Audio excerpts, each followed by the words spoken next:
Olá, eu me chamo professora Ana Josana, do IFPB Campus Cabedelo, e na aula de hoje nós iremos ver o assunto sobre reações químicas. Vamos lá?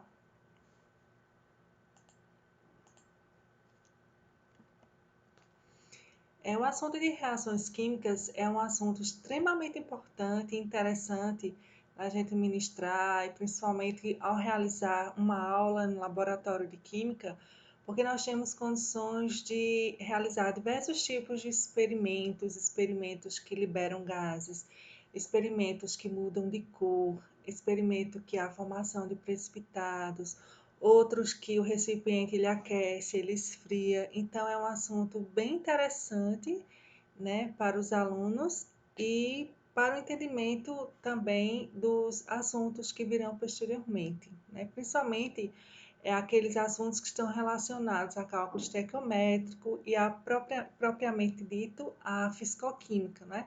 Porque a fisicoquímica ela trata diversos ramos, né, relacionados às reações químicas, seja a velocidade das reações químicas, quando as reações químicas elas entram em equilíbrio, né, os calores envolvidos nas reações químicas, enfim, então é um assunto extremamente importante, tanto para a fisicoquímica quanto para os demais assuntos, né? Química analítica, enfim. Então, antes de adentrarmos no assunto sobre reações químicas propriamente ditas, nós precisamos revisar um conceito relacionado a fenômeno. A gente sabe que o fenômeno ele pode ser dois tipos. Nós temos o fenômeno físico e o fenômeno químico. Então, fenômeno vai ser qualquer mudança ou transformação que ocorre em um sistema em observação. O fenômeno físico será aquele em que a matéria ela mantém a sua identidade após o fenômeno ocorrer. Exemplo, qualquer mudança de fase de agregação. Então, por exemplo, se eu pegar uma pedrinha de gelo, é água no estado sólido, colocar no meio ambiente, como pela própria troca de calor que vai existir entre os dois sistemas, a gente vai observar que a água, aquele cubo de gelo, ele vai derreter. A água vai passar do estado sólido para o estado líquido. Sendo que nesse caso, a gente continuará tendo a substância água com as mesmas propriedades que ela possui, com sua densidade, com sua temperatura de fusão, com sua temperatura de ebulição, enfim. Outro exemplo seria a passagem da corrente elétrica em um fio de cobre. Então, antes e depois do processo, o cobre ele continua tendo as suas próprias características, não ocorre a formação de uma nova substância. Já quando a gente trabalha com os fenômenos químicos, eu tenho que quando a gente coloca duas ou mais substâncias em contato, elas vão reagir entre si, vai ocorrer um rompimento de ligações, formação de novas ligações, e aí, ao final, a gente não tem mais condições de a gente estar aplicando uma técnica de separação apropriada para estar resgatando as substâncias que a gente colocou para reagir, não. A formação de novas substâncias com características físicas e químicas totalmente diferentes. Então, vai ocorrer uma transformação da matéria. E aqui vem citando diversos exemplos, né? A queima do papel, que é uma reação de combustão na matéria orgânica com oxigênio, formando CO2 e água, se a reação de combustão for completa. Incompleta se ocorrer a formação do carbono ou do monóxido de carbono. Nós temos o ferrugem do prego, nós temos o azedamento do leite e diversos outros tipos de reações, né, que acontecem a todo instante ao nosso redor, no próprio nosso organismo, quando a gente ingere diversos alimentos, e aí ocorre o processo de digestão, formação de outras substâncias, liberação de energia na forma de ATP, né, para o funcionamento do nosso organismo. Então, tudo que nos rodeia sempre vai estar ocorrendo uma reação química. Aqui vem mostrando o processo da reação química, né? O fenômeno químico. Então, os átomos das substâncias reagentes se reagrupam de nova maneira a formar as substâncias do produto. Vale salientar que não há perda de átomos nem a criação de átomos novos. Existe o processo da conservação da massa.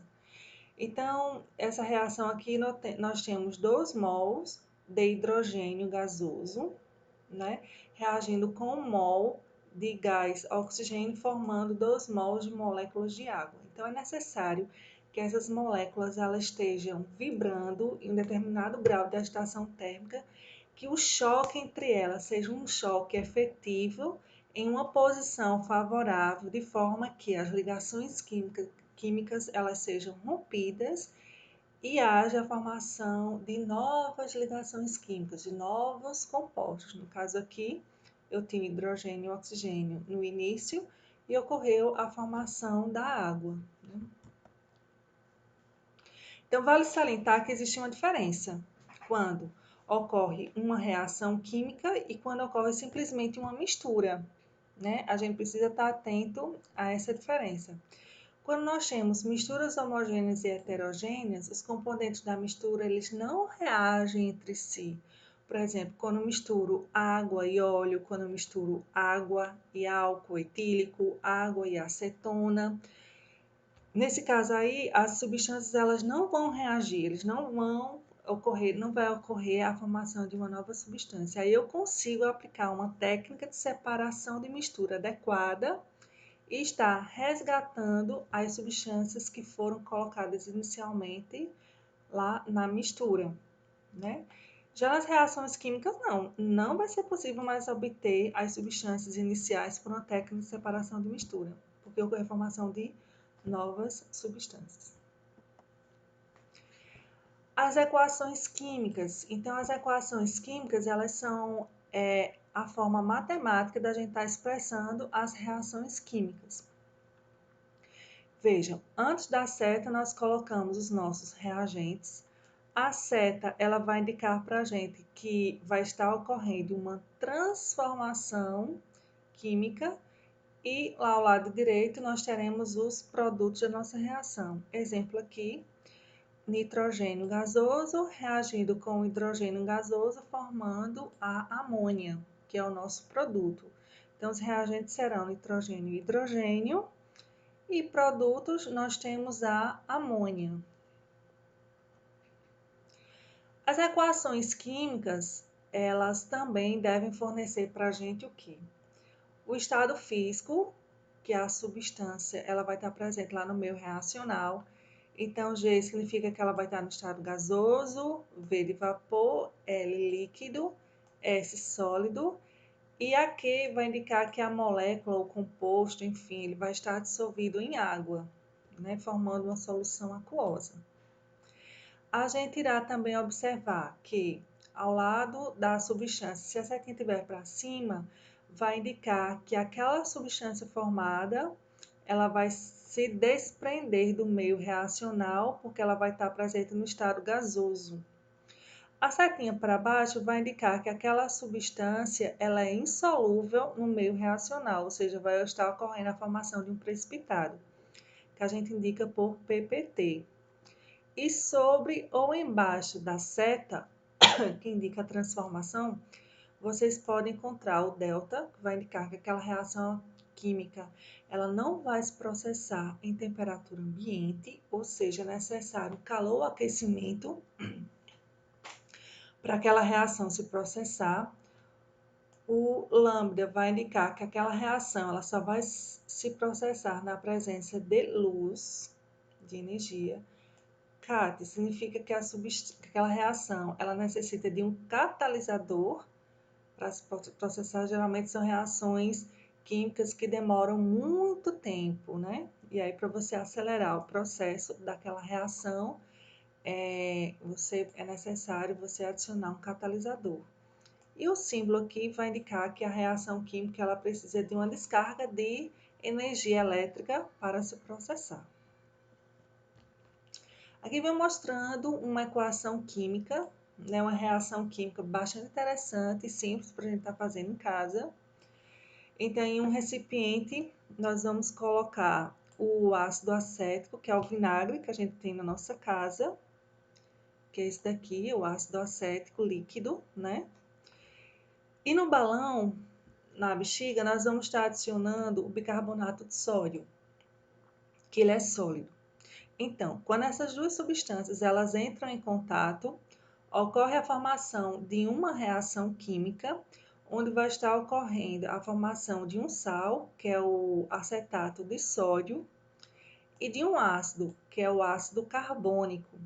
Sendo que o ácido carbônico é um ácido muito instável. Assim que ele se forma, ele já se decompõe em água e CO2. Como o CO2 está com a setinha para cima, indica que o gás carbônico ele vai estar sendo eliminado do meio reacional na forma gasosa. E é justamente esse gás aqui que vai preencher, que vai encher a nossa bexiga. Então, a gente consegue visualizar, né, o desprendimento gasoso dessa reação que ela irá ocorrer.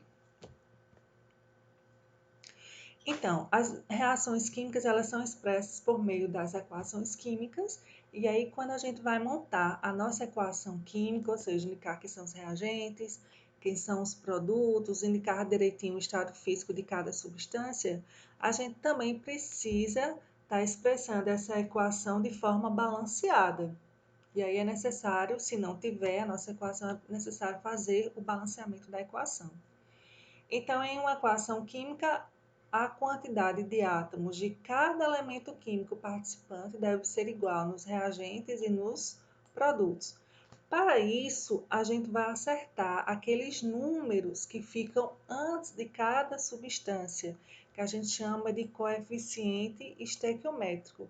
E esses coeficientes estequiométricos, eles devem ser os menores números inteiros possíveis. Se não for, a gente precisa multiplicar por um determinado número para estar obtendo os menores números inteiros.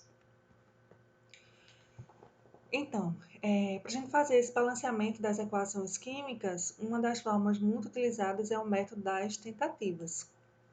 Então, no método das tentativas, nós atribuímos o coeficiente estequiométrico 1 à substância com maior número de átomos. Aí, a partir dessa substância, determinamos os coeficientes das outras substâncias. E como os coeficientes devem ser números inteiros, se algum coeficiente obtido for fracionário, devemos multiplicar todos os coeficientes por um número apropriado para eliminar as frações. Então, nós temos esse exemplo aqui, ó, dessa reação química, né? Que é uma reação de decomposição. Depois a gente vai ver um pouco mais na frente. Então, a gente precisa observar se todos os elementos químicos, se a nossa equação química está balanceada, ou seja, se para cada elemento químico eu vou ter a mesma quantidade de átomos nos reagentes e nos produtos. Então, vamos lá observar? Então, nitrogênio. Nitrogênio, aqui, nós temos a amônio, o íon amônio, NH4, né? Que está entre parênteses e são 2 unidades. Então, essas 2 unidades a gente precisa multiplicar por todas as quantidades de átomos que eu vou ter lá na minha fórmula. Então, nitrogênio só tem um aqui, né, dentro. Então, 1 vezes 2, 2. São 2 átomos de nitrogênio. Hidrogênio, nos reagentes, nós temos o quê? 4 vezes 2, portanto, 8 átomos. O cromo, nós temos o quê? Nós temos 2 átomos de cromo nos reagentes. E o oxigênio, nós temos 7 átomos aqui de oxigênio nos reagentes. Então, vamos ver nos produtos, né? No produto, eu tenho o quê? Nitrogênio só vai aparecer nessa substância aqui e tenho 2 unidades. Então, nitrogênio balanceado. O hidrogênio, só vou obter aqui na molécula da água. Então, são o quê? 4 vezes 2, que dá 8. Então, 8 átomos balanceado. O crômio, nós temos 2 unidades aqui nos produtos. Tínhamos também 2 cromos no reagente, está balanceado. E o oxigênio, nós temos aqui no Cr2O7, ou seja, aqui nós temos 3. E na molécula de água nós temos 4 vezes 1, 4. Então, 4 mais 3, 7. Então, todos os átomos estão balanceados. Aqui vai mostrando só um exemplozinho que eu quero mostrar para vocês como é que a gente observa o balanceamento, né? A quantidade de átomos que eu vou ter naquela minha formulação. Então, vejam, aqui nós temos o dicromato de amônio, Então, dicromato de amônio, e ainda vem um 3 aqui na frente, que é o cálculo, como se fosse o coeficiente estequiométrico. Então, para eu determinar a quantidade de cada átomozinho, eu tenho que multiplicar por tudo, tá? Então, eu tenho que o NH4 está entre parênteses, serão 2 unidades dele. Então, por exemplo, para o nitrogênio, eu tenho que, aqui é 1, não precisa expressar. Então, fica 1 vezes 2, 2. 2 vezes 3, 6. São 6 átomos de nitrogênio no total. O hidrogênio, nós temos 4 vezes 2, 8. 8 vezes 3, 24 átomos de hidrogênio no total. O crômio, nós temos 2 unidades. Então, vão ser 2 vezes 3, 6 átomos. E o oxigênio, nós temos 7 vezes 3, 21 átomos. Certo? Então, a gente precisa contabilizar esses numerozinhos que vêm embaixo de cada símbolo do elemento químico, vai indicar para a gente a quantidade de átomos que eu vou ter naquela minha formulação. E aí, se tiver entre parênteses, eu preciso estar multiplicando pela quantidade que vai estar indicando lá embaixo do parênteses. E também vou estar multiplicando pelo coeficiente estequiométrico. Eu multiplico tudo, tá? Porque nesse caso aqui vão ser 3 unidades de dicromato de amônio, né? Eu preciso fazer essa contabilização total. Então, vamos lá, para a gente finalizar essas questões aqui sobre o balanceamento das reações, das equações químicas. Então, o primeiro delas eu tenho nitrogênio gasoso reagindo com hidrogênio gasoso, formando amônia. Veja que quando a gente vai fazer o balanceamento das equações, a gente não pode estar modificando essas quantidades aqui, não. Elas são fixas, né? A gente só precisa estar acertando esses números que nós iremos colocar aqui na frente, que são os coeficientes estequiométricos. De forma que a quantidade de átomos de cada elemento químico nos reagentes deve ser igual à quantidade de átomos que eu vou ter lá nos nossos produtos. Então, bora lá. Nitrogênio nos reagentes eu tenho 2, nos produtos eu só tenho 1. Para eu ficar 2, com 2 eu venho e coloco 2 aqui. Desse modo, eu passei a ter quantos hidrogênios produtos? 3 vezes 2, 6. E no meu reagente eu só tenho 2. Então, eu venho e coloco 3. E aí, nossa equação química está balanceada. Tenho 2 nitrogênios nos reagentes, 2 nos produtos, 6 hidrogênios nos reagentes, 6 hidrogênios nos produtos, ok? Próximo, letra B. Nós temos, geralmente quando a gente vai fazer o balanceamento, a gente pode iniciar ou pela substância que vai apresentar a maior quantidade de átomos, ou então por aquele átomo que vai aparecer menor vezes naqueles reagentes ou nos produtos. Por exemplo, eu posso começar pelo ferro. O ferro só aparece nessa substância e nessa outra. Posso também começar pelo alumínio, porque o alumínio só vai aparecer nessa substância simples e nessa outra, tá? Então, bora lá. Ferro. Nós temos 2 ferros nos reagentes, precisamos ter 2 ferros nos produtos. Então, eu venho aqui e coloco 2. Alumínio. Nós temos 2 alumínios nos produtos e somente 1 nos reagentes. Eu venho aqui e coloco 2. Passamos a ter quantos átomos de oxigênio? Então, oxigênio nos reagentes nós temos 3. E nos produtos nós temos 3. Então, essa equação química está balanceada, tá? Letra C. Nós temos o quê? Nós temos uma reação de combustão, né? O metano reagindo lá com o oxigênio, formando CO2 e água. Então, bora lá. Carbono está balanceado. Tem um nos reagentes, tem um no produto. Hidrogênio, eu tenho 4 nos reagentes e tenho 2 nos produtos. Então, eu venho aqui e coloco 2. O hidrogênio está balanceado. E o oxigênio? Passamos a ter quantos oxigênios nos produtos? Nós temos 2 mais 2 vezes 1, 2. 4. Temos 4 átomos de oxigênio nos produtos. Precisamos ter 4 nos reagentes. Então, eu venho aqui e coloco 2. 2 vezes 2, 4. Então, a equação química está balanceada. Certo? Letra D, bora lá. Também uma reação de combustão. Nós temos quantos átomos de carbono nos reagentes? 4. Nos produtos eu só tenho 1. Então, eu venho e coloco aqui 4. Hidrogênio. Nós temos quantos hidrogênios nos reagentes? Nós temos 8. Nos produtos nós temos 2. Então, eu venho aqui e coloco 4, porque 4 vezes 2, 8. E aí, passamos a ter quantos átomos de oxigênio nos produtos? Eu tenho 4 vezes 2, 8. 4 vezes 1, 4. Então, eu tenho 12 átomos de oxigênio nos produtos. Nos reagentes, nós temos 1 mais 2, 3. Precisamos ter 12 no total.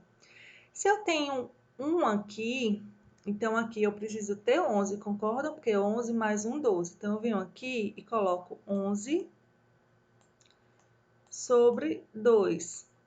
Por quê? Porque quando eu multiplicar 11 vezes 2, 11 sobre 2 vezes 2, eu vou ter que o número correspondente a 11. Então, nossa equação química está balanceada, mas eu tenho um coeficiente aqui que não é um número inteiro, é um número fracionário. E eu preciso ter os menores números inteiros possíveis. O que é que eu vou fazer? Eu vou multiplicar tudo por 2, para a gente agora sim obtermos os menores números inteiros possíveis. Então, aqui eu venho, eu multiplico por 2. Aí nós temos, aqui vai ficar simplesmente 11, porque 11 sobre 2 vezes 2 dá 11. Aqui, 4, perdão, deixa eu pegar aqui. 4 vezes 2, 8. Aqui vem o 8. 4 vezes 2, 8. Para aqui.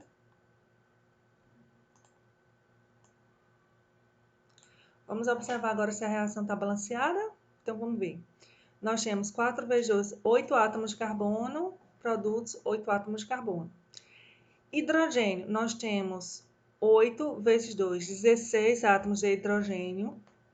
Nos reagentes, passamos a ter 8 vezes 2, 16 átomos de hidrogênio nos produtos.